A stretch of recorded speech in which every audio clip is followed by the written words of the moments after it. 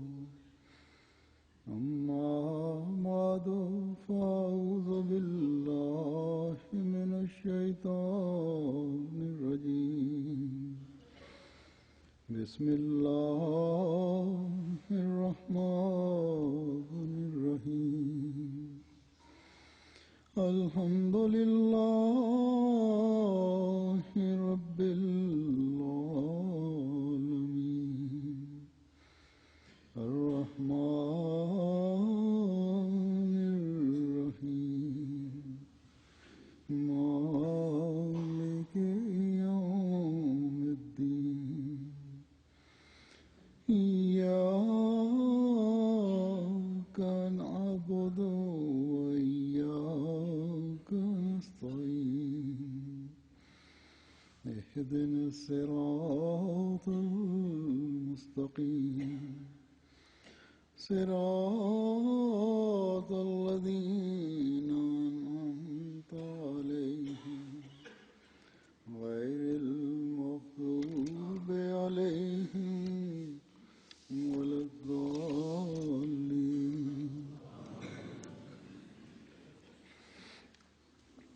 شهر رمضان الذي أنزل فيه القرآن هدى للناس وبينات من الهدى والفرقان فمن شهد منكم الشهر فليصم ومن كان مريضا على سفر فعدة من أيام أخر يريد الله بكم اليسر ولا يريد بكم العسر ولتكملوا العدة ولتكبروا الله على ما هداكم ولعلكم تشكرون.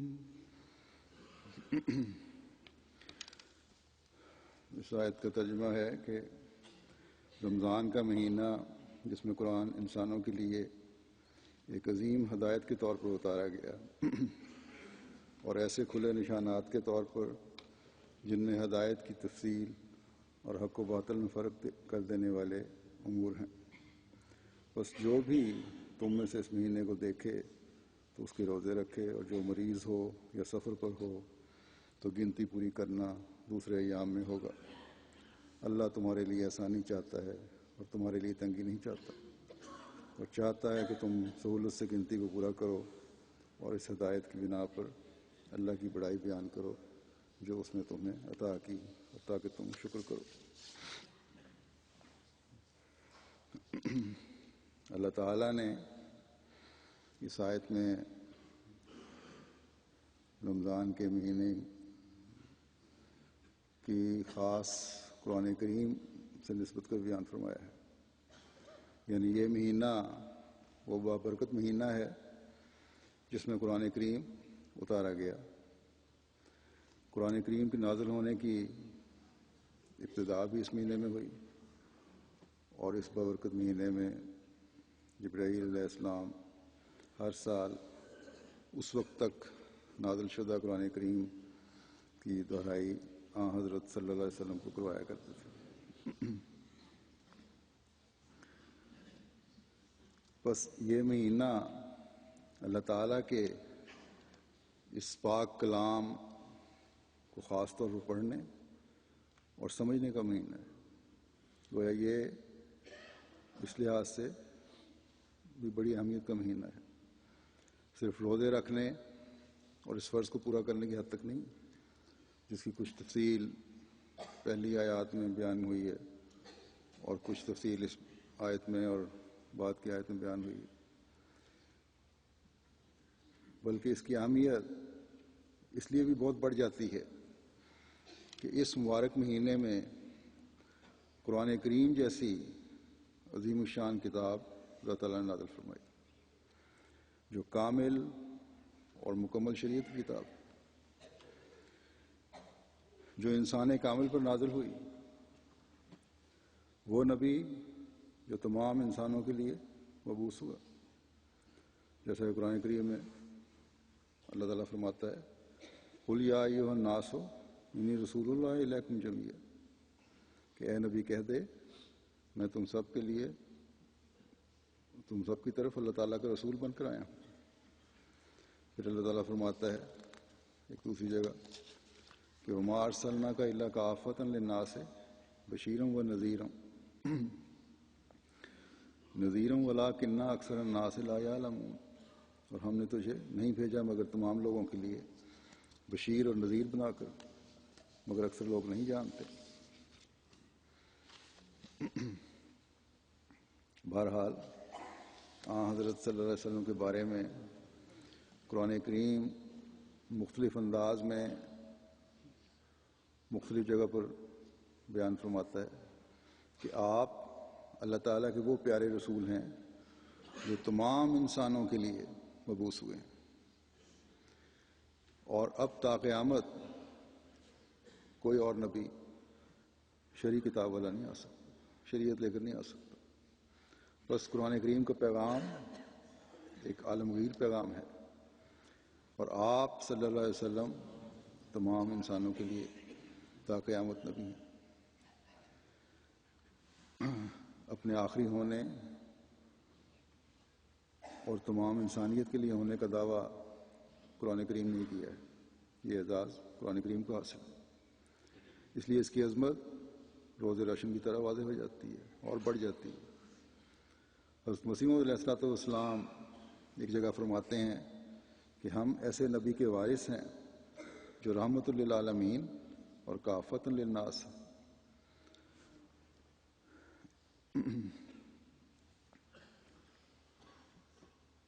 کافۃ للناس کے لیے رسول ہو کر آیا، جس کی کتاب کا خدا محافظ اور جس کے حقائق و معارف سب سے بڑھ کر ہیں۔ قرآن کریم میں آپ صلی اللہ علیہ وسلم کو رحمت للعالمین بھی کہا گیا ہے۔ بس یہ وہ عظیم نبی ہے جس سے اب انسانیت کے لیے رحمت کے چشمے پھوٹنے ہیں اور پھوٹتے ہیں، اور آپ پر اتری ہوئی کتاب ہی ہے جس کی تعلیم پر حقیقی عمل کر کے یا حقیقی عمل کرنے والے اپنے عظیم رسول صلی اللہ علیہ وسلم کی سنت پر چلتے ہوئے دنیا کے لیے رحمت ہے۔ کاش کہ آج کے شدت پسند ملاؤں اور اپنے زوم میں عالم کہلانے والوں کو بھی یہ پتہ لگ جائے، ان لوگوں کو بھی پتہ لگ جائے جو مذہبی جبہ پوش ہیں۔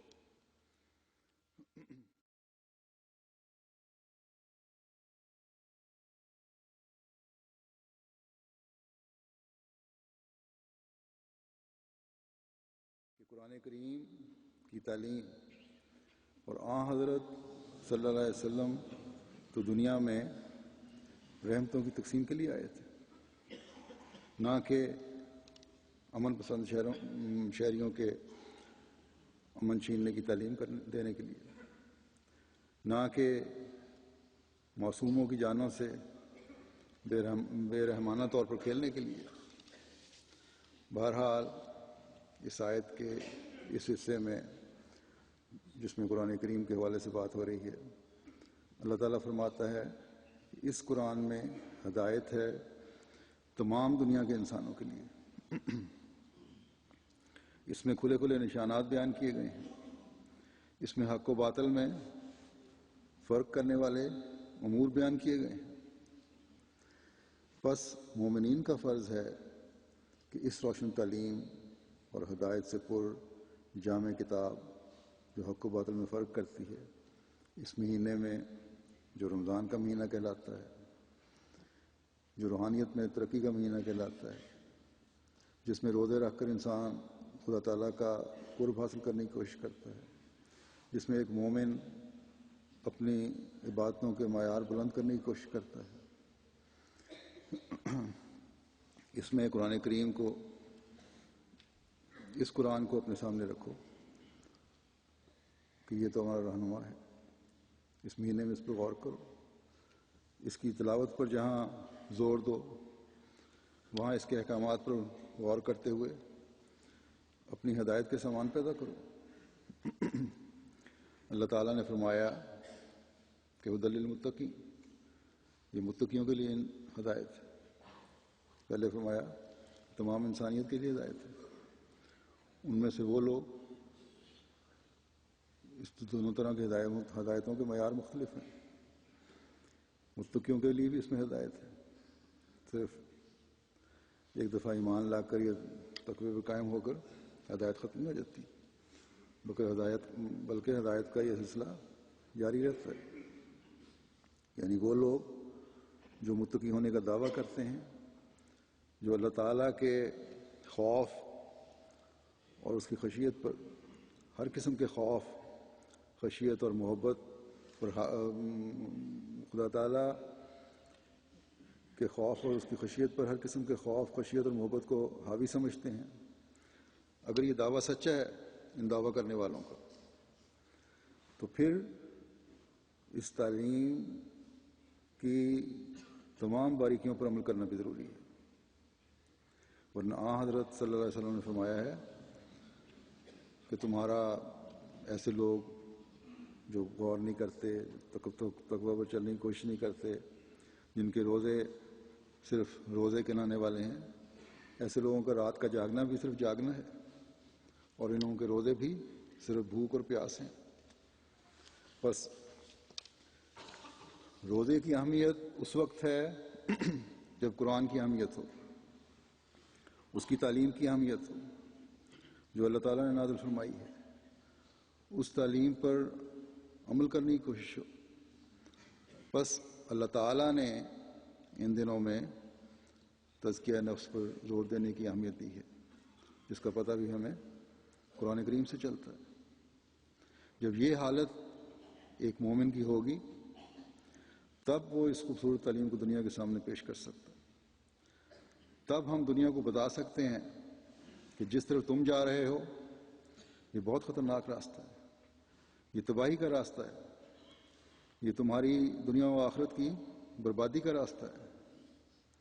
اگر تم دنیا و آخرت کی بقا چاہتے ہو تو آؤ، ہم تمہیں ہدایت کے راستے بتاتے ہیں۔ قرآن کریم کا صرف دعویٰ نہیں کہ ہدی للناس ہے، بلکہ اگر تم اس تعلیم پر عمل کرو تو اس دنیا میں بھی ہدایت کے اثرات نظر آتے ہیں۔ لیکن جیسا کہ میں نے کہا، سب سے پہلے تو ایک مسلمان کو کے عمل ہونے چاہیے، ایک مسلمان کے عمل ہمارے سامنے ہونے چاہیے، دنیا کے سامنے ہونے چاہیے، جس کو دنیا دیکھ سکے۔ یہ بڑی بدقسمتی ہے کہ آج مسلمانوں کے عمل ہی ہیں جو مخالفین اسلام کو یہ موقع دے رہے ہیں کہ وہ قرآن کریم پر اعتراض کریں، اس کی تعلیم پر اعتراض کریں۔ آج کل قرآن کریم اور اسلامی تعلیم کو بدنام کرنے کی ایک مذموم کوشش امریکہ کے ایک چرچ کی طرف سے ہو رہی ہے، جس میں ایک ظالمانہ کام جو انہوں نے اپنا پروگرام بنایا ہے کہ 11 ستمبر کو قرآن کریم کو جلانے کا بھی ہے، جسے میڈیا نے ہر جگہ بیان کیا ہے۔ جو اعتراضات کیے ہیں اس چرچ نے، 10 اعتراضات ہیں، انتہائی لغو اور بودھ اعتراضات۔ بلکہ اعتراض کرنے ہوں تو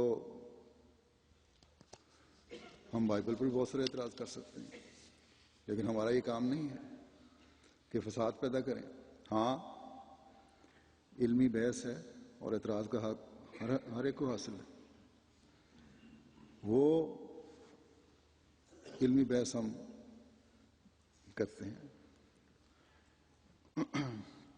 لیکن یہ حق کسی مسلمان کا نہیں کہ ان باتوں کی وجہ سے کہ بائبل بعض باتیں کرتی ہے بلکہ توحید کی منکر ہے بعض جگہ، تو اس کو بائبل کو جلانا شروع کر دیں۔ قرآن کریم تو شروع سے آخر تک توحید کی تعلیم دیتا ہے اور یہی قائم کرنے آیا، اور تمام انبیاء اسی مقصد کے لیے آتے ہیں، اور سب سے بڑھ کر قرآن کریم ہی ہے جس نے تعلیم توحید کی دی ہے، اور یہ حقیقت ہے کہ توحید ہی ہے جس کے بغیر کسی مذہب کی بنیاد ہو ہی نہیں سکتی۔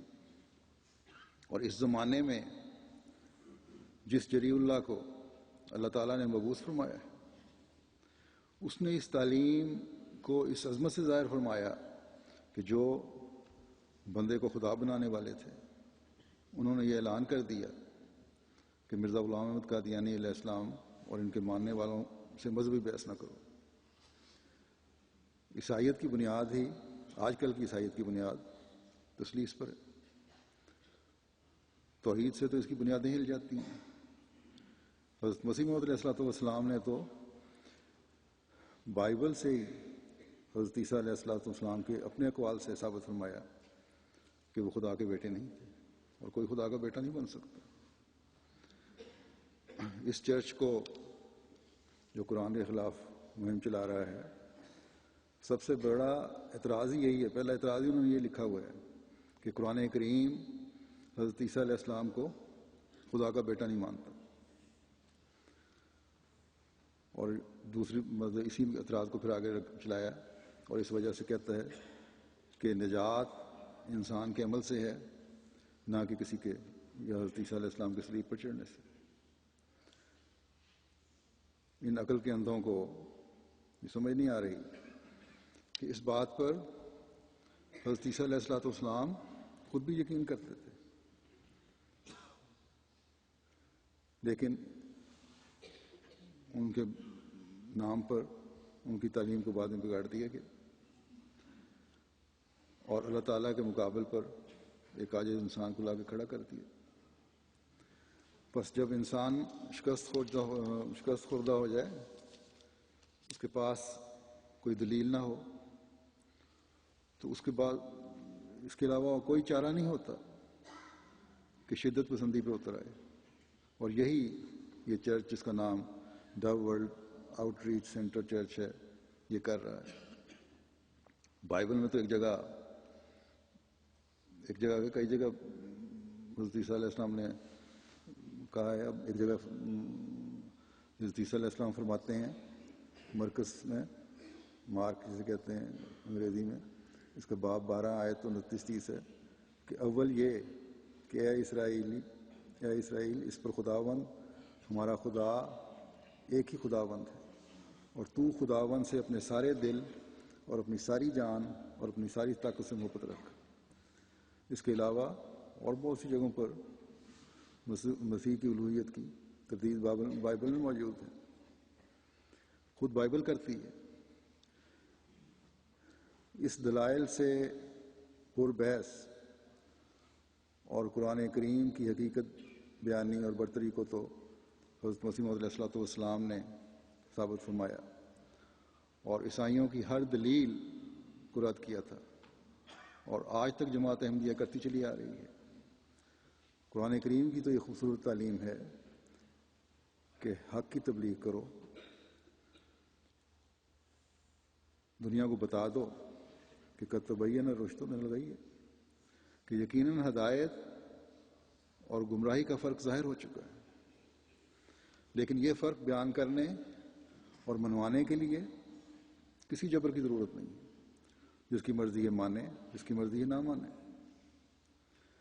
فرمایا اے نبی، تیرا کام صرف اس کلام کو، اس پیغام کو جو قرآن کریم کی صورت میں تجھ پر اترا ہے لوگوں تک پہنچا دینا، ہدایت دینا اللہ تعالیٰ کا کام ہے۔ بس اس خوبصورت تعلیم کو یہ مذموم کوشش کر کے جلانا چاہتے ہیں۔ اس تعلیم کی روشنی میں شدت پسندی اور بدامنی کی تعلیم تو یہ چرچ دے رہا ہے یا مسلمان؟ یہ چرچ تو اپنی تعلیم پر عمل بھی نہیں کر رہا، جو ان کی اپنی تعلیم ہے بائبل میں۔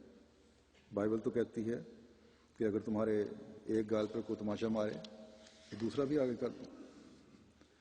یہ تو بائبل میں نہیں کہا کہ تم مذہبی نفرتوں کو ہوا دو۔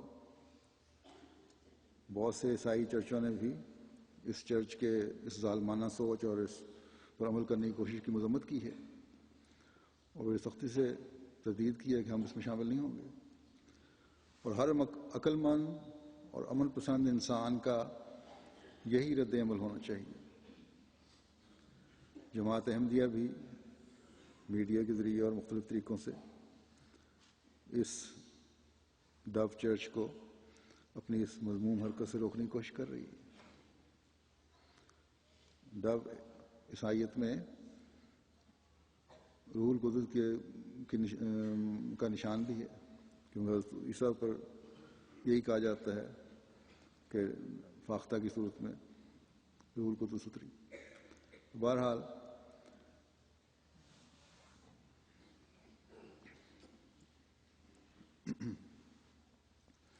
امریکہ کی جماعت کو بھی میں نے کہا تھا کہ ایک مہم کی صورت میں اس پر کام کریں، اور دنیا کی باقی جماعتوں کو بھی اسی طرح کرنا چاہیے کہ یہ جو طریقہ اپنا رہے ہیں یہ دنیا میں فساد پیدا کرنے کا طریقہ ہے۔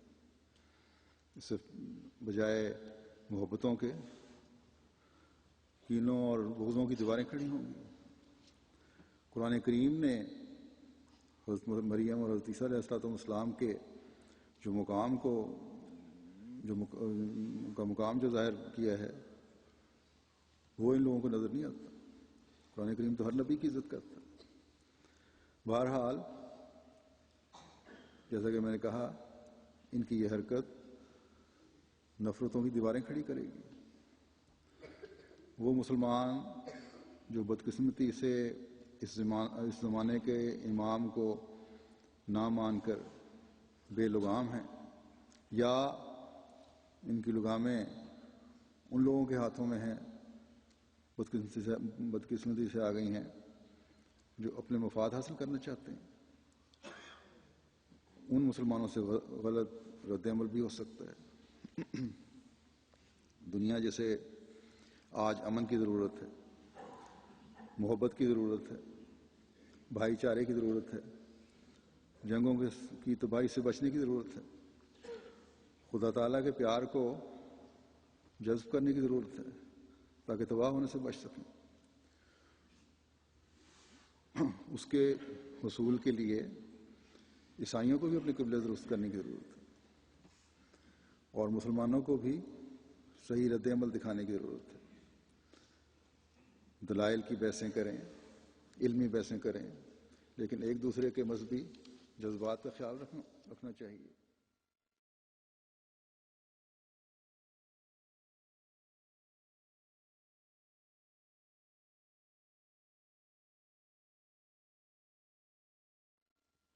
آج مسلمان بھی اگر حقیقت میں حب پیغمبری اور حب قرآن کا دعویٰ کرتے ہیں تو اللہ تعالیٰ کے حکم کو سمجھتے ہوئے اپنی رہنمائی کے لیے اس رہنما کو تلاش کریں جو اللہ تعالیٰ اور اس کے رسول کے ارشاد کتابیں اور پیشگوئیوں کے مطابق مبعوث ہوا۔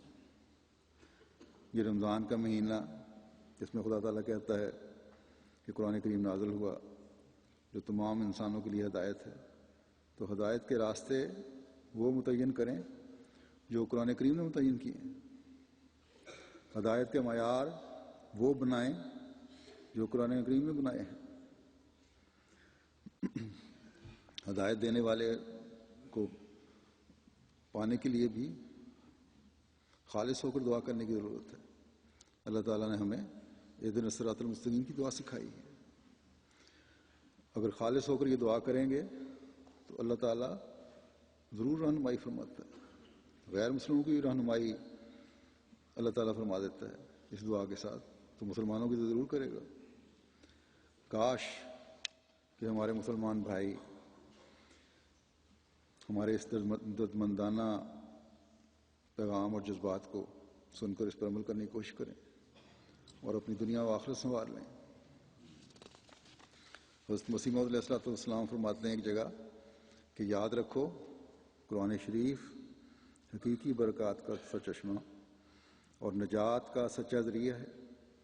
یہ ان لوگوں کی اپنی غلطی ہے جو قرآن شریف پر عمل نہیں کرتے۔ عمل نہ کرنے والوں میں سے ایک گروہ تو وہ ہے جس کو اس پر اعتقاد ہی نہیں، اور وہ اس کو خدا تعالیٰ کا کلام ہی نہیں سمجھتے. یہ لوگ تو بہت دور پڑے ہوئے ہیں. لیکن وہ لوگ جو ایمان لاتے ہیں کہ خدا تعالیٰ کا کلام ہے اور نجات کا شفا بخش نسخہ ہے، اگر وہ اس پر عمل نہ کریں تو کس قدر تعجب اور افسوس کی بات ہے. ان میں سے بہت سے تو ایسے ہیں جنہوں نے ساری عمر میں کبھی اسے پڑھا ہی نہیں. بس ایسے آدمی جو خدا تعالیٰ کی کلام سے ایسے غافل اور لاپرواہ ہیں، ان کی ایسی مثال ہے کہ ایک شخص کو معلوم ہے کہ فلاں چشمہ نہایت ہی مصفہ اور شیریں اور خنک ہے، صاف اور میٹھا اور ٹھنڈا پانی ہے، اور اس کا پانی بہت سی امراض کے واسطے اکسیر اور شفا ہے. یہ علم اس کو یقینی ہے، لیکن باوجود اس علم کے اور باوجود پیاسا ہونے کے اور بہت سی امراض میں مبتلا ہونے کے وہ اس کے پاس نہیں جاتا. تو یہ اس کی کیسی بدقسمتی ہے، یہ اس کی کیسی بدقسمتی اور جہالت ہے. اسے تو چاہیے تھا کہ وہ اس چشمے پر منہ رکھ دیتا اور سیراب ہو کر اس کے لطف اور شفا بخش پانی سے حظ اٹھاتا، مگر وہ باوجود علم کے اس سے ویسا ہی دور ہے جیسا کہ ایک بے خبر، اور اس وقت تک اس سے دور رہتا ہے جو موت آ کر خاتمہ کر دیتی ہے. اس شخص کی حالت بہت ہی عبرت بخش اور نصیحت خیز ہے. مسلمانوں کی حالت اس وقت ایسی ہی ہو رہی ہے. وہ جانتے ہیں کہ ساری ترقیوں اور کامیابیوں کی کلید یہی قرآن شریف ہے جس پر ہم کو عمل کرنا چاہیے، مگر نہیں، اس کی پرواہ بھی نہیں کی جاتی. ایک شخص جو نہایت ہمدردی اور خیر خواہی کے ساتھ، یعنی اپنے آپ کے بارے میں کہہ رہے ہیں کہ ایک شخص جو نہایت ہمدردی اور خیر خواہی کے ساتھ، اور پھر میری ہمدردی ہی نہیں بلکہ خدا تعالیٰ کے حکم اور ایما سے اس طرح بلاوے تو اسے کذاب اور دجال کہا جاتا ہے. اس سے بڑھ کر اور کیا قابل رحم حالت اس قوم کی ہوگی.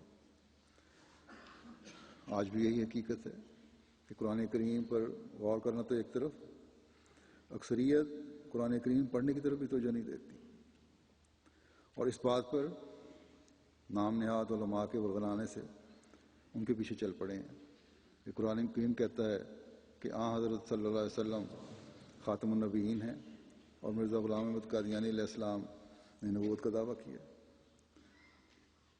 کاش کہ یہ غور کریں، یہ ہم سے پوچھیں یہ کیا دعویٰ ہے، حق کو پہچاننے کی جستجو کریں.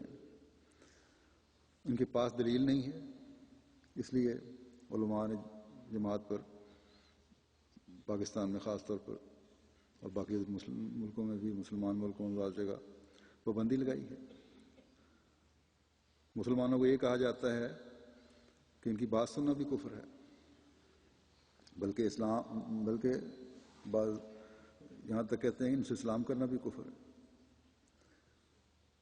وہی شدت پسندی اگر عیسائی دکھا رہے ہیں تو یہاں احمدیوں کے بارے میں مسلمان بھی دکھا رہے ہیں.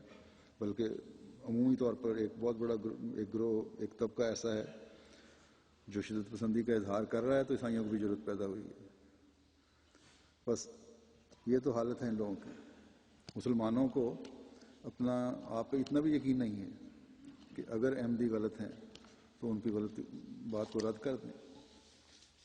کیا اتنے خوفزدہ ہیں، اپنے ایمانوں کو اتنا کمزور دیکھتے ہیں کہ احمدی سے بات کریں گے تو ان کے ایمان کمزور ہو جائیں گے اور اسلام چھوڑ دیں گے. بہرحال یہ تو ان کے علماء کی باتیں ہیں جن کے پیچھے چل کر عامت المسلمین جو ہیں وہ بھی اپنی دنیا آخرت خراب کر رہے ہیں. اسی طرح ہم احمدی جو ہیں، ہمارا بھی فرض ہے کہ اپنا حق ادا کریں.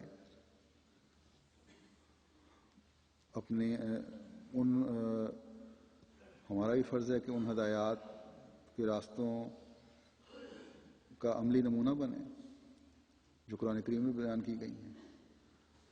بس یہ رمضان کا مہینہ جو اللہ تعالیٰ نے ہمیں پھر میسر فرمایا ہے، ہماری روحانی حالتوں کی بہتری اور قرآن کریم پر عمل اور غور کرنے کے لیے اس سے ہمیں بھرپور فائدہ اٹھانا چاہیے اور پوری کوشش کرنی چاہیے. اور بھرپور فائدہ تبھی اٹھایا جا سکتا ہے جب ہم اس کی روزانہ تلاوت بھی کرنے والے ہوں باقاعدگی سے، اس کے احکامات پر غور کرنے والے ہوں، ان پر عمل کرنے کے لیے اپنے آپ کو تیار کریں، اس کے لیے کوشش کریں۔ اللہ تعالیٰ نے بعض حکم دیے ہیں کہ ان کو بجا لاؤ، بعض نیکیاں ہیں ان کو کرنے کا حکم دیا ہے، بعض برائیاں ہیں ان سے کہا ہے کہ بچو، جن سے ہدایت کے راستے ملتے ہیں۔ ان راستوں پر چل سکو گے جو منزل مقصود تک لے جانے والے راستے ہیں، اور ایک مومن کی منزل مقصود اللہ تعالیٰ کی رضا کے علاوہ اور کیا ہو سکتی ہے؟ ہدایت کے راستوں کو پانے کے لیے اللہ تعالیٰ نے سب سے پہلا قدم جو رکھا ہے وہ ایمان بالغیب ہے، اور یہ کوئی معمولی چیز نہیں ہے۔ یہ ایمان بالغیب ہی ہے جو ایمان میں ترقی کا باعث بنتا ہے، اور یہ ایمان میں ترقی ہدایت کے ان راستوں کی طرف لے جاتی ہے جو خدا تعالیٰ کے پانے کے راستے ہیں، خدا تعالیٰ کی تعلیم کو سمجھنے کے راستے ہیں، خدا تعالیٰ کے ساتھ تعلق میں بڑھنے کے راستے ہیں۔ حضرت مسیح موعود علیہ السلام نے ایک جگہ اس کی وضاحت اس طرح فرمائی ہے۔ آپ فرماتے ہیں کہ متقی کی حالت میں چونکہ رؤیت باری تعالیٰ اور مکالمات و مکاشفات کے مراتب حاصل نہیں ہوتے، اس لیے اس کو اول ایمان بالغیب ہی کی ضرورت ہوتی ہے، اور وہ تکلف کے طور پر ایمانی درجہ ہوتا ہے، کیونکہ قرائن قویہ کو دیکھ کر اللہ تعالیٰ کی ہستی پر ایمان لاتا ہے جو بین الشک والیقین ہوتا ہے۔ شک اور یقین کے درمیان چیزیں ہوتی ہیں۔ فرمایا کہ متقی اللہ تعالیٰ کو مان لیتا ہے اور اس پر ایمان لاتا ہے، جیسے اللہ تعالیٰ فرماتا ہے کہ یؤمنون بالغیب۔ فرمایا کہ یہ مت سمجھو کہ یہ ادنا درجہ ہے یا اس کا مرتبہ کم ہے۔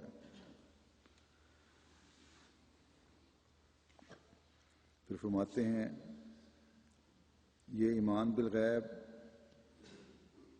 متقی کے پہلے درجے کی حالت اللہ تعالیٰ کے نزدیک بہت بڑی وقت رکھتی ہے۔ حدیث صحیح میں آیا ہے کہ رسول اللہ صلی اللہ علیہ وسلم نے صحابہ سے پوچھا کہ جانتے ہو کہ سب سے بڑھ کر ایمان کس کا ہے؟ صحابہ نے عرض کی کہ حضور آپ کا ہی ہے۔ آپ نے فرمایا کہ میرا کس طرح ہو سکتا ہے؟ میں تو ہر روز جبرائیل کو دیکھتا ہوں، اللہ تعالیٰ کے نشانات کو ہر وقت دیکھتا ہوں۔ پھر صحابہ نے عرض کی کہ کیا ہمارا ایمان؟ پھر آپ صلی اللہ علیہ وسلم نے فرمایا کہ تمہارا ایمان کس طرح؟ تم بھی تو نشانات دیکھتے ہو۔ آخر خود رسول کریم صلی اللہ علیہ وسلم نے فرمایا کہ جو لوگ 100 سال کے میرے بعد آئیں گے ان کا ایمان عجیب ہے، کیونکہ وہ کوئی بھی ایسا نشان نہیں دیکھتے جیسے تم دیکھتے ہو، مگر پھر بھی اللہ تعالیٰ پر ایمان لاتے ہیں۔ غرض خدا تعالیٰ متقی کو اگر وہ اس ابتدائی درجے میں مر جاوے تو اس زمرے میں داخل کر لیتا ہے۔ فرماتے ہیں کہ اس لذت اور نعمت سے بھی اس نے کچھ بھی نہیں پایا ہوتا جو نشانات دیکھ کے ملتی، لیکن پھر بھی وہ ایسی قوت دکھاتا ہے کہ نہ صرف اللہ تعالیٰ پر ایمان ہی رکھتا ہے بلکہ اس ایمان کو اپنے عمل سے بھی ثابت کرتا ہے، یعنی یقیمون الصلاۃ، عمل یہ ہے کہ نمازوں پر قائم ہو جاتے ہیں۔ فرمایا کہ تقویٰ کی اس حالت میں نمازوں میں بھی وسوسے ہوتے ہیں اور قسم قسم کے وہم اور شکوک پیدا ہو کر خیالات کو پراگندہ کرتے ہیں، باوجود اس کے بھی وہ نماز نہیں چھوڑتے اور نہیں تھکتے اور ہارتے۔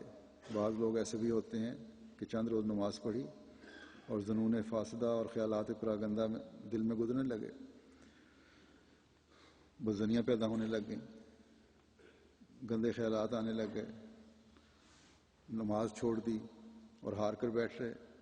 مگر متقی اپنی ہمت نہیں ہارتا، وہ نماز کو کھڑی کرتا، نماز گری پڑتی ہے، وہ بار بار اسے کھڑی کرتا ہے۔ تقویٰ کی حالت میں 2 زمانے متقی پر آتے ہیں، ایک ابتلاء کا زمانہ، دوسرا استفاء کا زمانہ۔ ابتلاء کا زمانہ اس لیے آتا ہے کہ تمہیں اپنی قدر و منزلت اور قابلیت کا پتہ مل جائے اور یہ ظاہر ہو جائے کہ کون ہے جو اللہ تعالیٰ پر راست بازوں کی طرح ایمان لاتا ہے۔ اس لیے کبھی اس کو وہم اور شکوک آ کر پریشان دل کرتے ہیں، کبھی کبھی خدا تعالیٰ ہی کی ذات پر اعتراض اور وہم پیدا ہونے شروع ہو جاتے ہیں۔ صادق مومن کو اس مقام پر ڈرنا اور گھبرانا نہ چاہیے، بلکہ آگے ہی قدم رکھے۔ فرمایا کہ شیطان پلید کا کام ہے کہ وہ راضی نہیں ہوتا جب تک کہ اللہ تعالیٰ کی ذات سے منکر نہ کرا لے اور رسول اللہ صلی اللہ علیہ وسلم کی رسالت سے روگردان نہ کر لے۔ وہ وساوس پر وساوس ڈالتا رہتا ہے۔ لاکھوں کروڑوں انسان انہی وسوسوں میں مبتلا ہو کر ہلاک ہو رہے ہیں اور کہتے ہیں کہ اب کر لیں پھر دیکھا جائے گا، باوجود اس کے کہ انسان کو اس بات کا علم نہیں کہ ایک سانس کے بعد دوسرا سانس آئے گا بھی یا نہیں۔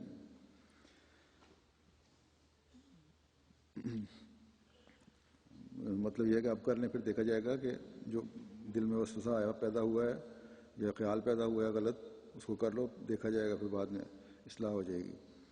فرمایا کہ باوجود اس کے انسان کو اس بات کا علم نہیں کہ ایک سانس کے بعد دوسرا سانس آئے گا بھی یا نہیں، لیکن شیطان ایسا دلیر کرتا ہے کہ وہ بڑی بڑی جھوٹی امیدیں دیتا ہے اور سبز باغ دکھاتا ہے۔ شیطان کا یہ پہلا سبق ہوتا ہے، مگر متقی بہادر ہوتا ہے، اس کو ایک جرأت دی جاتی ہے کہ وہ ہر وسوسے کا مقابلہ کرتا ہے۔ اس لیے یقیمون الصلاۃ فرمایا، یعنی اس درجے میں وہ ہارتے اور تھکتے نہیں، اور ابتدا میں انس اور ذوق اور شوق کا نہ ہونا ان کو بے دل نہیں کرتا۔ وہ اسی بے ذوقی اور بے لطفی میں بھی نماز پڑھتے رہتے ہیں یہاں تک کہ سب وساوس اور اوہام دور ہو جاتے ہیں۔ شیطان کو شکست ملتی اور مومن کامیاب ہو جاتا ہے۔ غرض متقی کا یہ زمانہ سستی کا زمانہ نہیں ہوتا، بلکہ میدان میں کھڑے رہنے کا زمانہ ہوتا ہے۔ وساوس کا پوری مردانگی سے مقابلہ کرے۔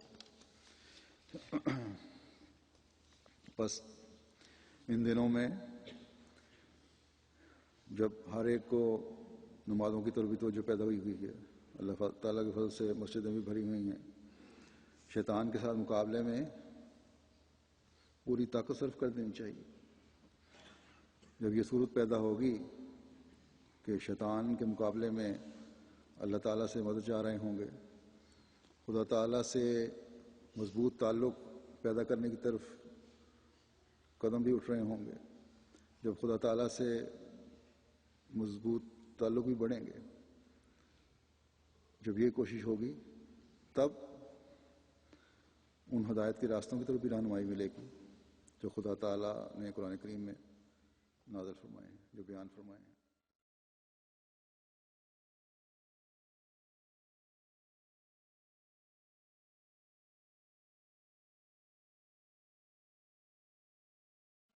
ہدایت کے وہ راستے نظر آئیں گے جو اپنے ساتھ روشن نشان رکھتے ہیں۔ یہاں یہ بات بھی یاد رہے کہ ایمان بالغیب کا تقاضا ہے کہ ان تمام پیش گوئیوں پر بھی یقین رکھا جائے اور اللہ تعالیٰ نے قرآن کریم میں بیان فرمائی ہیں۔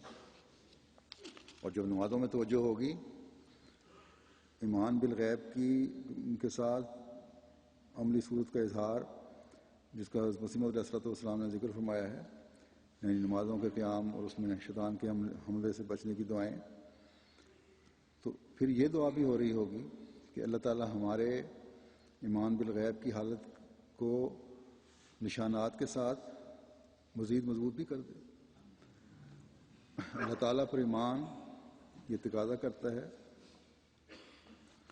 اور ایک مومن اس کی دعا کرتا ہے کہ جس طرح تیرے فرستادے پہلے زمانے کی اصلاح اور ہدایت کے لیے تیری طرف سے مبعوث ہوتے تھے، اب بھی ہوں، کیونکہ زمانے کی حالت یہ تقاضا کر رہی ہے کہ کسی فرستادے کی ضرورت ہے۔ قرآن کریم نے ہی یہ پیش گوئی بھی فرمائی تھی کہ اب وآخرین منہم لما یلحقوا بہم، اور ایک دوسری قوم میں سے بھی وہ اسے بھیجے گا جو ابھی ان سے نہیں ملے۔ بس یہاں یہ غلط فہمی نہیں ہونی چاہیے کہ حضرت صلی اللہ علیہ وسلم نے فرمایا ہے کہ جو نشانات نہیں دیکھیں گے ان کے ایمان قابل تعریف ہیں، بلکہ یہ اس عرصے کی طرف اشارہ ہے جو آپ کی پیش گوئی کے مطابق ہی اندھیرا زمانے کا عرصہ تھا، جب مسلمانوں میں کوئی وسیع پیمانے پر روحانیت کو آگے بڑھانے کے لیے، مسلمانوں کی تربیت کے لیے تو بڑا وسیع نظام نہیں تھا. ہاں چھوٹی چھوٹی جگہوں پر مجددین تھے جو اپنے کام کر رہے تھے، یا یہ وہ لوگ ہیں جن تک بعد میں بھی اللہ تعالیٰ کے آئے ہوئے فرستادے کا پیغام نہیں پہنچا. ان کی اگر ایمانی حالت پھر بھی قائم رہتی ہے تو یہ لوگ وہ ہیں جنہوں نے ایمان بالغیب کی صحیح حفاظت کی ہے. اور جو ایمان بالغیب کی صحیح حفاظت کرنے والے ہیں وہ پھر اللہ تعالیٰ کی طرف سے آئے ہوئے کو اس کی نشانیاں دیکھ کر پہچانتے بھی ہیں اور قبول بھی کرتے ہیں.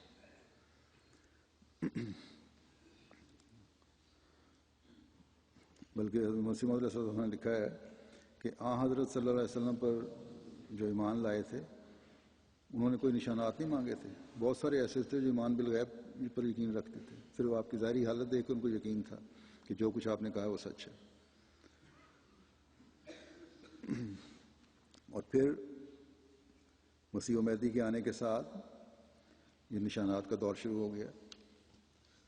یہ بھی پیش گوئی تھی کہ نشانات کا دور شروع ہوگا، اور اللہ تعالیٰ کے فضل سے جماعت احمدیہ نشانات دیکھ رہی ہے، اور ایمان بالغیب کی وجہ سے اس یقین پر بھی قائم ہے کہ جو وعدے اور پیش گوئیاں ہیں وہ بھی انشاءاللہ تعالیٰ پوری ہوں گی جو اب تک ہمیں نظر نہیں آ رہی.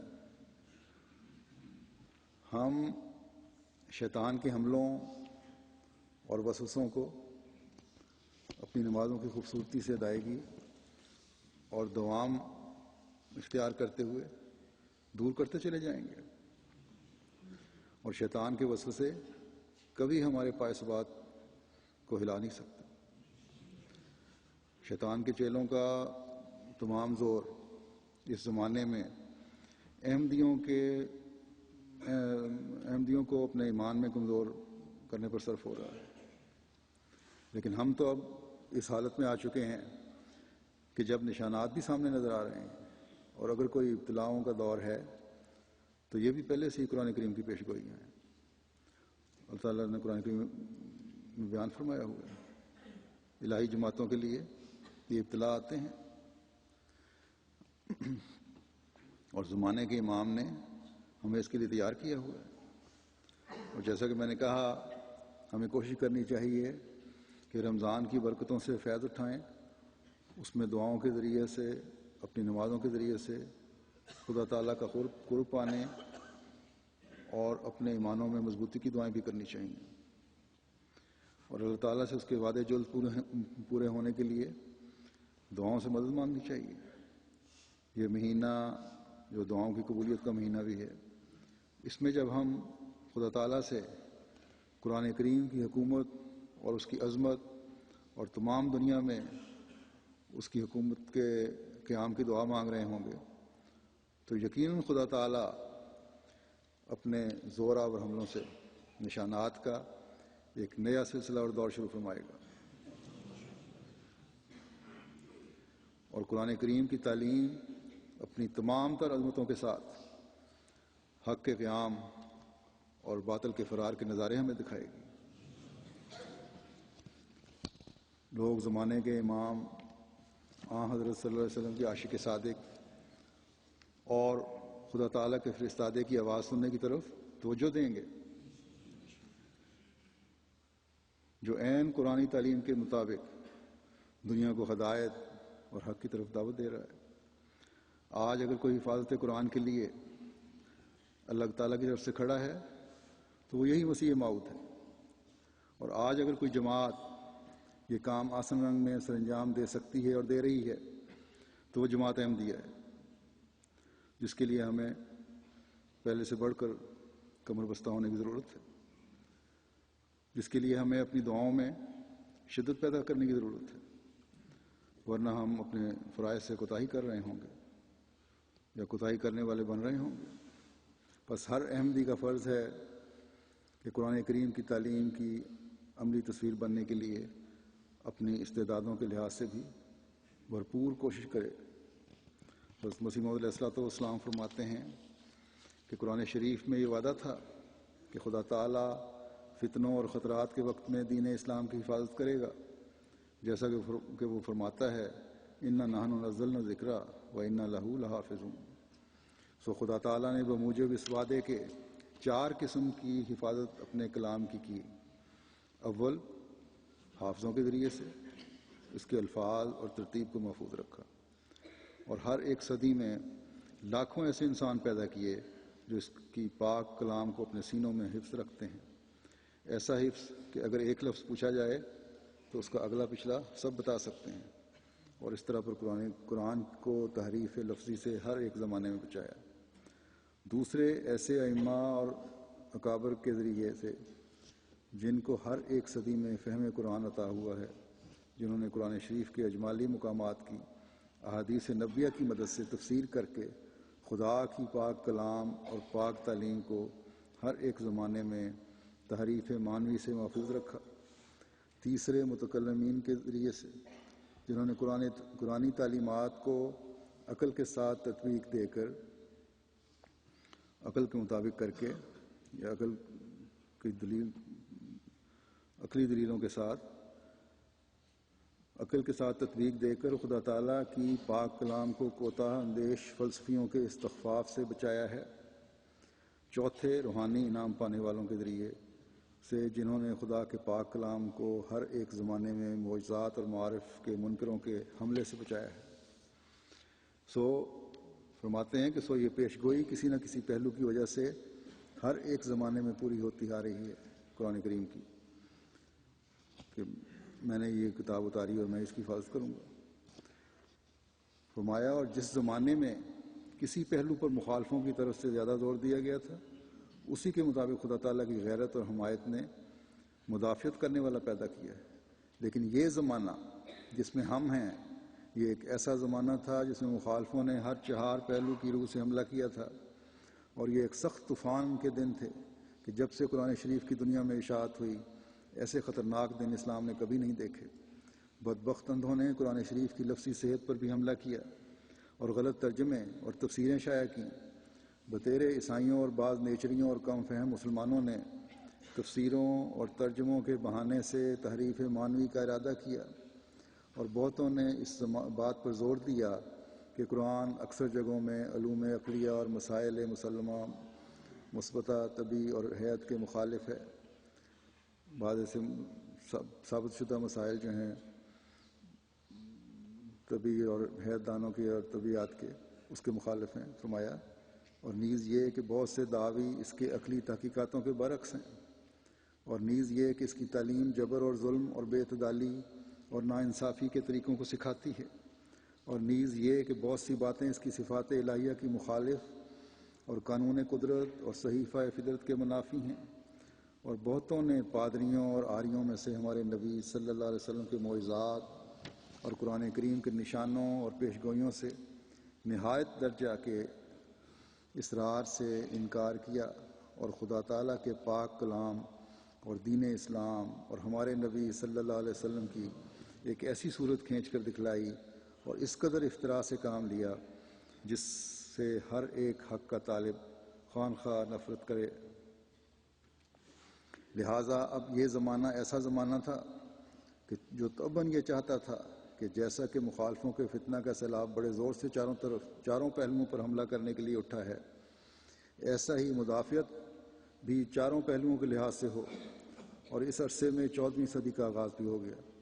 اس لیے خدا نے 14ویں صدی کے سر پر اپنے وعدے کے موافق، جو انا نحن نزلنا الذکر و انا لہ لحافظون ہے، اس فتنے کی اصلاح کے لیے ایک مجدد بھیجا۔ مگر چونکہ ہر ایک مجدد کا خدا تعالیٰ کے نزدیک ایک خاص نام ہے، اور جیسا کہ ایک شخص جب ایک کتاب تالیف کرتا ہے اس کے مضامین کے مناسب حال اس کتاب کا نام رکھ دیتا ہے، ایسا ہی خدا تعالیٰ نے اس مجدد کا نام خدمات مفوضہ کے مناسب حال مسیح رکھا، کیونکہ یہ بات مقرر ہو چکی تھی کہ آخر الزمان کے صلیبی فتنوں کی مسیح اصلاح کرے گا۔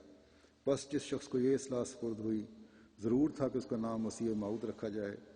بس سوچو کہ یکسر الصلیب کی خدمت کس کو سپرد ہے، اور کیا اب یہ وہی زمانہ ہے یا کوئی اور ہے؟ سوچو، خدا تمہیں تھام لے۔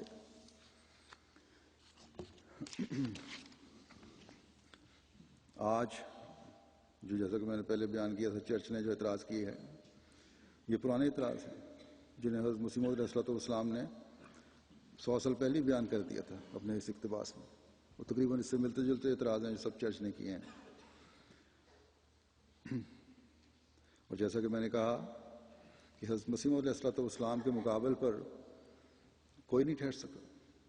افسوس کہ حضرت مسیح موعود علیہ والسلام کے اس عظیم کام کو دیکھتے ہوئے جس کی بعض مسلمان لیڈروں نے تعریفیں بھی کی ہیں، اس کو دیکھتے ہوئے مسلمان آپ کے گرد جمع ہوتے، جبکہ حضرت صلی اللہ علیہ وسلم نے بھی یہ حکم فرمایا تھا کہ مسیح موعود کے آنے پر میرا سلام اسے پہنچانا. اکثریت آپ کی مخالفت میں لگ گئی. یہ سب بھی ایمان بالغیب کی نفی ہے. اور یہ مخالفت شدت پسندوں اور ناانصاف حکومتوں کی وجہ سے اپنی شدت کے رنگ اختیار کرتی چلی جا رہی ہے. اللہ تعالیٰ مسلمانوں کو بھی عقل دے اور وہ اس عاشق رسول اور عاشق قرآن اور اللہ تعالیٰ کی طرف سے قرآن کریم کی حفاظت پر مامور کے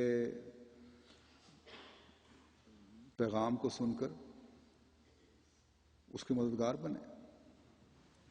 اللہ تعالیٰ ہمیں بھی توفیق دے کہ ہم بھی اپنی تمام استعدادوں کے ساتھ اس جری اللہ کے سلطان نصیر بنے اور قرآن کریم کے پیغام کو دنیا میں پھیلانے کا باعث بنے. میں نے دشمنوں کا ذکر کیا ہے تو آج پھر ان ظالموں کے ظلموں کی 2 افسوسناک خبریں ہیں. اس ہفتہ میں صوبہ سندھ میں 2 شہادتیں ہوئی ہیں، ایک کراچی میں اور دوسری سانگڑ میں. یہ لوگ نہیں دیکھ رہے کہ ظلموں کے نتیجے میں خدا تعالیٰ کی تقدیر کیا دکھا رہی ہے. خود تسلیم کر رہے ہیں اور اخباروں میں لکھ رہے ہیں، کالم آ رہے ہیں کہ ہماری غلطیوں کی وجہ سے خدا تعالیٰ کا عذاب ہم پر آ رہا ہے، لیکن غلطیوں کی نشاندہی غلط طریقے پر کر رہے ہیں. آنکھوں پر پردے اس قدر پڑ گئے ہیں ان کے کہ ایک جگہ مجھے بتایا کسی نے، کچھ بدفطرت علماء ملا ایک یہ واز کر رہے تھے کہ ہم نے قادیانیوں کو صفحہ ہستی سے مٹانے کے لیے پوری طرح کوشش نہیں کی، اس لیے عذاب ہم پر آیا ہے. انا للہ و انا الیہ راجعون.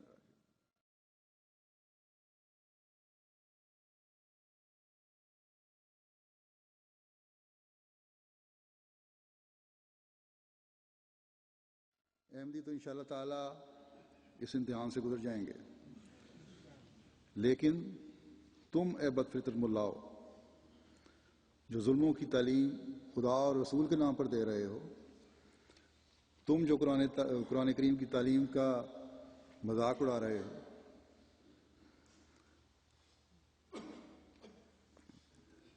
تم ضرور خدا تعالیٰ کی پکڑ میں آؤ گے.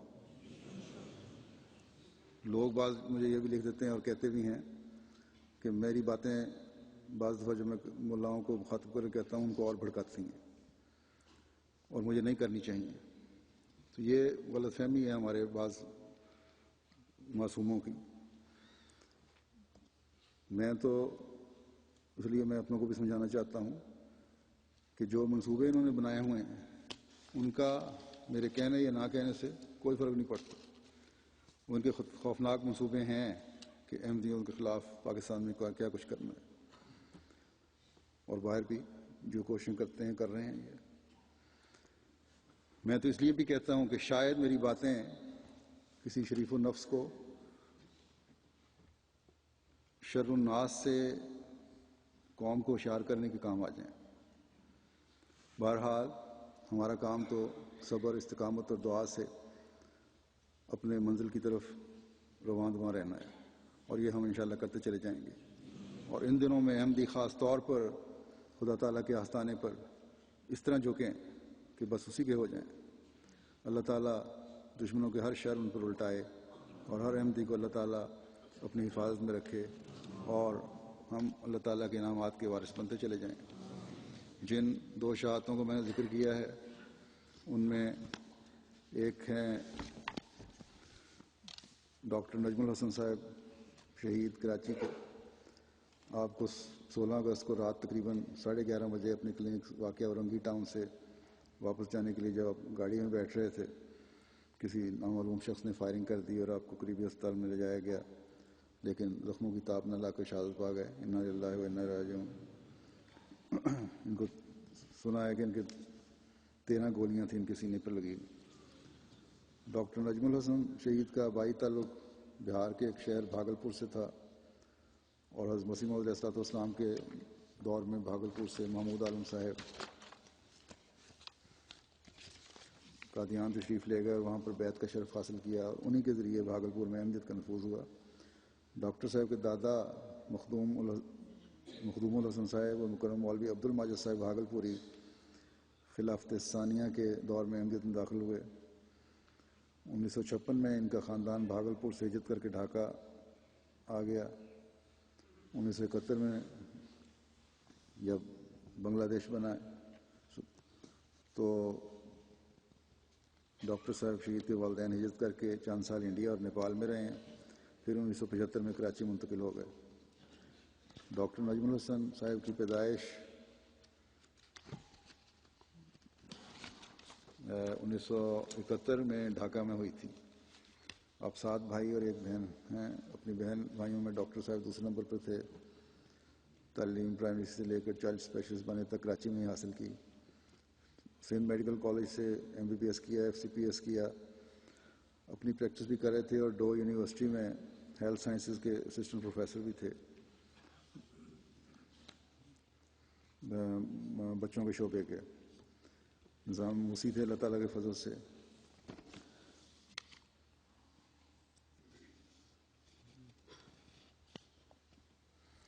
روزمرہ کے معمول کے مطابق یہ انہوں نے باہر نکلے اپنی کلینک سے اور گاڑی سٹارٹ کی ہے تو فائر کر دیے۔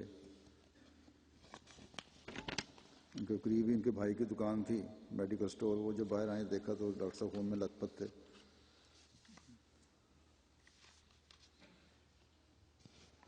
ڈاکٹر صاحب کی عمر 39.5 سال تھی، ایک نڈر بے خوف شخصیت کے مالک تھے۔ کئی دفعہ آپ کے خسر نے انہیں کہا بھی کہ یہاں سے کلینک تبدیل کر لیں، لیکن ڈاکٹر صاحب نے ہمیشہ ہی جواب دیا کہ اسی علاقے میں پلا بڑا ہوں، اس علاقے کے لوگوں کا مجھ پر حق ہے، اس لیے میں ان کی خدمت کے لیے یہیں پریکٹس کروں گا۔ غلام احمدیہ کے کیمپس میں ہی وقت دیا کرتے تھے، لیکن لوگ حق ادا کرنا نہیں چاہتے ہیں۔ جو نافع الناس لوگ ہوتے ہیں ان کو بھی ظالمانہ طریقے پر ختم کرنے سے نہیں چوکتے۔ آپ نے کبھی کہیں اپنی احمدیت کو نہیں چھپایا۔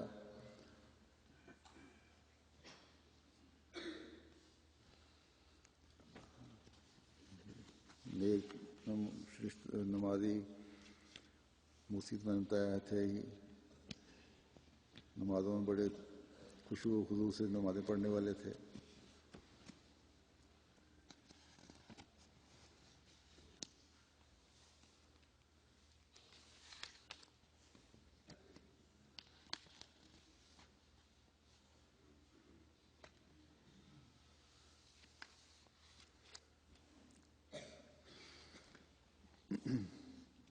چندوں میں بڑے باقاعدہ اور بڑے بڑھ چڑھ کے حصہ لینے والے تھے۔ عثمان خان میں اہلیہ ہیں اور بیٹی شافیہ حسن عمر 5 سال اور بیٹا محمود حسن عمر 2 سال اور ایک بیٹی ملیہ حسن 2.5 ماہ، اور تینوں بچے اللہ کے فضل سے وقف 9 کی تاریخ میں شامل ہیں۔ دوسری شہادت مکرم پیر حبیب الرحمان صاحب سانگڑ کی ہے۔ حبیب الرحمان صاحب کا آبائی تعلق ضلع گجرات ہے، ضلع گجرات سے۔ آپ کے خاندان میں احمدیت کا نفوذ آپ کے دادا کے بھائی حضرت ڈاکٹر رحمت علی صاحب رضی اللہ تعالیٰ عنہ کے ذریعے سے ہوا۔ ان کے بعد آپ کے دادا حضرت پیر برکت علی صاحب بھی آپ کے دادا کے بھائی پہلے احمدی ہوئے تھے، پھر آپ کے دادا احمدی ہوئے۔ بعد ازاں انہی کے 2 بھائی پیر افتخار علی صاحب اور حافظ روشن علی صاحب بھی بیعت کر کے 1901 میں احمدیت میں داخل ہو گئے۔ 1912 میں آپ کے خاندان کے بڑوں نے کچھ زمین سندھ میں خریدی، جس کی وجہ سے سندھ میں شفٹ ہو گئے۔ حبیب الرحمان صاحب کی پیدائش 1950 میں سانگڑ میں ہوئی، اور تعلیم انہوں نے ربوہ میں حاصل کی. ربوہ میں یہ تعلیم حاصل کر رہے تھے، میرے ساتھ ہی پڑھتے تھے، بڑے ہنسمکھ اور خوش مزاج تھے اور اچھی مجلس لگانے والے، لیکن پاکیزہ مجلس. حبیب الرحمان صاحب شہید 19 اگست 2010 کو صبح 10:30 بجے گھر سے اپنی زرعی زمینوں کی طرف جا رہے تھے کہ راستے میں ایک موٹر سائیکل پر موٹر پر جب کار کی رفتار آہستہ ہوئی، دو نامعلوم نقاب پوش ایک موڑ پر جب کار کی رفتار آہستہ ہوئی تو دو نامعلوم نقاب پوش موٹر سائیکل سواروں نے موقع پر پا کر آپ پر فائرنگ کر دی، جس سے گولی آپ کی کن پٹی پر لگی اور موقع پر جامع شہادت نوش فرما گئے. جیسا کہ بتایا 1950 کی پیدائش تھی، 60 سال آپ کی عمر تھی. 1990 میں بچوں سمیت امریکہ شفٹ ہو گئے تھے، اور امریکہ جانے سے پہلے آپ قائد مجلس قدام الانبیاء سانگڑ، قائد ضلع سانگڑ کے طور پر بھی خدمت کی توفیق پاتے رہے. جماعتی طور پر سیکرٹری مال کے طور پر بھی خدمت کی توفیق ملی.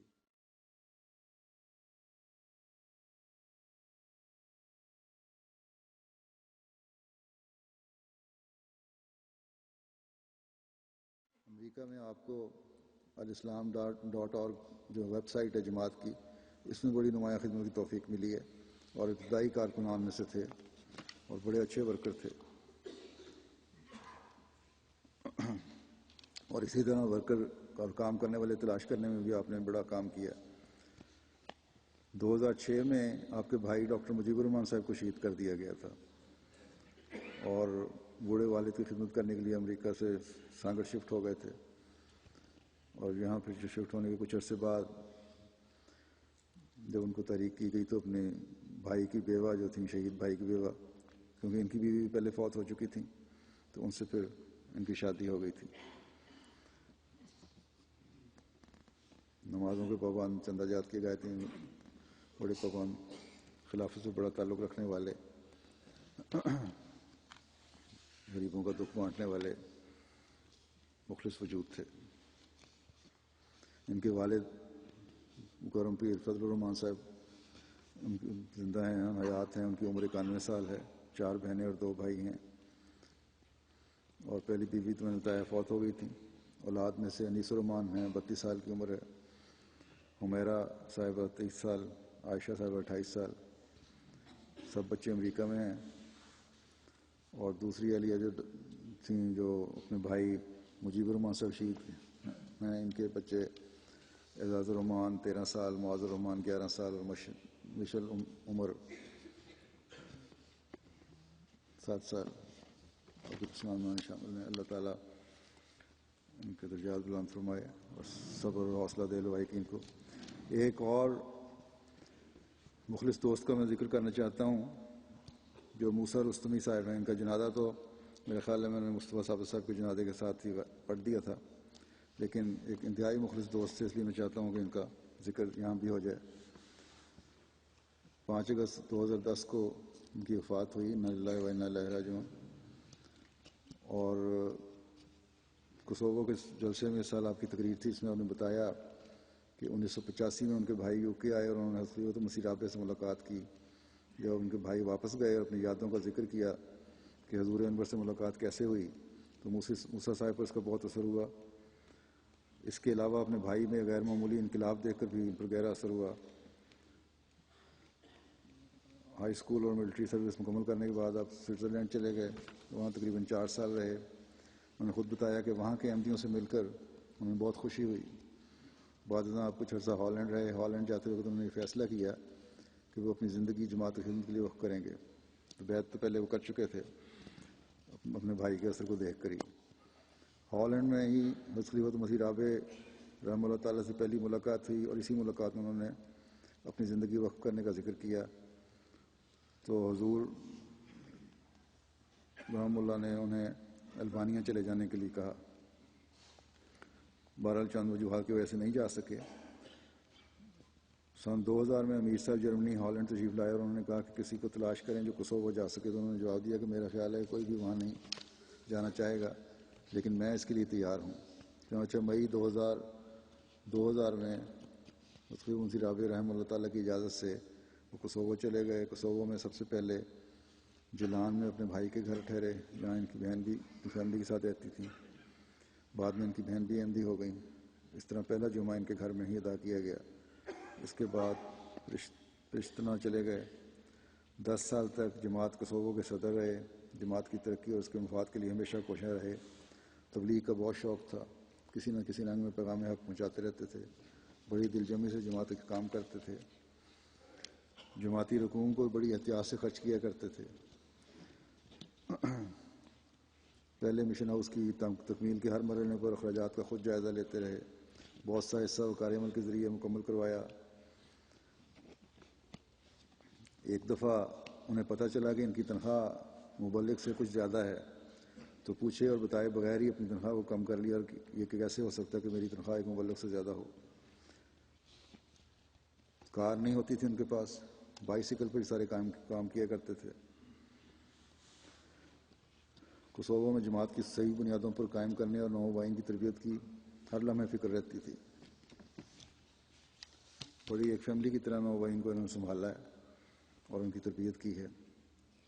اکثر ان کی تربیت کی وجہ سے اللہ تعالیٰ کے فضل سے کوسوو جماعت کی اکثریت موسیقی اور انتہائی پڑھے لکھے افراد پر مشتمل ہے. بڑے خوش مزاج، نیک، نمازوں میں باقاعدہ اور بڑے خشوع و خضوع سے نمازیں ادا کرنے والے، خلافت سے بڑا وفا کا تعلق رکھنے والا، بڑا عشق ان کی آنکھوں سے ٹپکتا تھا. ہر دفعہ جرمنی کے جلسے مجھے ملا کرتے تھے اور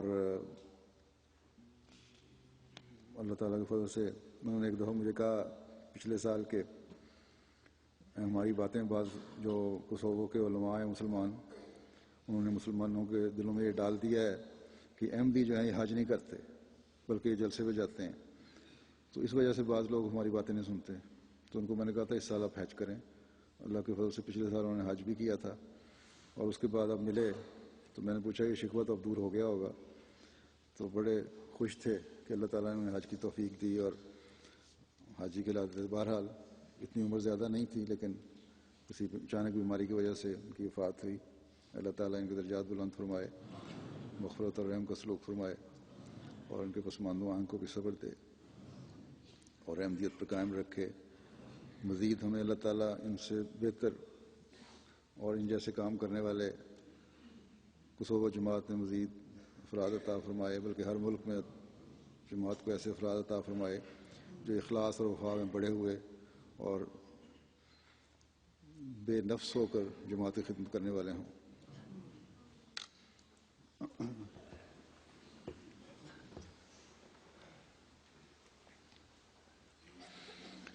الحمد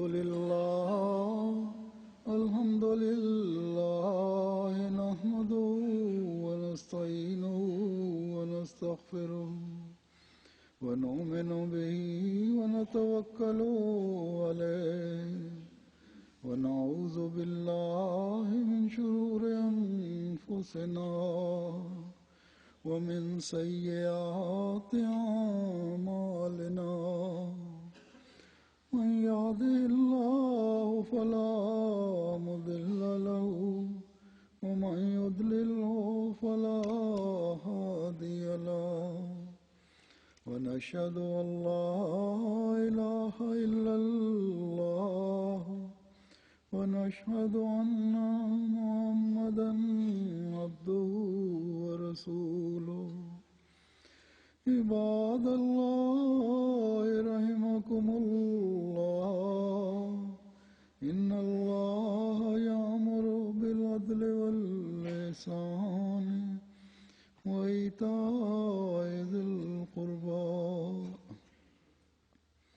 وينهى عن الفحشاء والمنكر والبغي يعظكم لعلكم تذكرون. اذكروا الله يذكركم وادعوه يستجب لكم ولذكر الله أكبر.